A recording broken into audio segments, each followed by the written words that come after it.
যেন আমাকে খুশি মনে যেন বিদেশে পাঠাইতে পারে। মারিসুনের টিচারদের অবদান ছিল এবং আমরা অনেক খুশি যে আমরা সবাই এবার মারিসুনের অনেক ভালো রেজাল্ট হয়েছে, আমরা অ্যাকচুয়ালি অনেক খুশি। আমাদের সাথে মারিসুন টিচাররা সবসময় ছিল, মারিসুনও ছিল। এবার যেহেতু পরীক্ষার কোয়েশ্চেন একটু ডিফারেন্ট করেছিল, আমরা খুবই খুশি আমরা জিপিএ 5 পেয়েছি। জি, আমরা তো আরো ওয়ার্স এক্সপেক্ট করতেছিলাম, সো আমরা অনেক অনেক খুশি।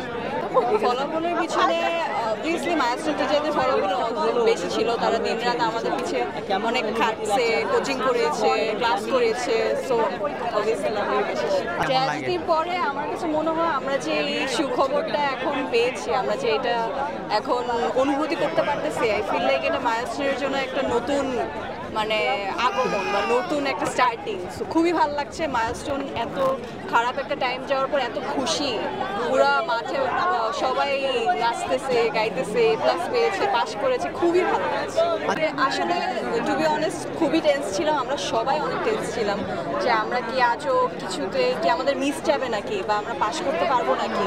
তো সেই অনুযায়ী খুবই ভালো লাগছে, এখন আমরা পাস করতে পারছি, জিপিএ 5 পেয়েছি, অনেক ভালো লাগছে। আমি বায়না ধরেছিলাম যে এবার যদি এই কোশ্চেনে আমি যদি পাই, বাবা তুমি খুশি হয়ে তুমি মানে আমি বাইরের দেশে যাবো, তো আমি বাবা মার মুখে আসলে এই খারাপ জিনিসটা বা চোখের কান্নাটা আমি সহ্য করতে পারতাম না। খুবই ভালো লাগছে তারা যে আমি জাস্ট চেয়েছিলাম যে বাবা মা যেন আমাকে খুশি মনে যেন বিদেশে পাঠাইতে পারে।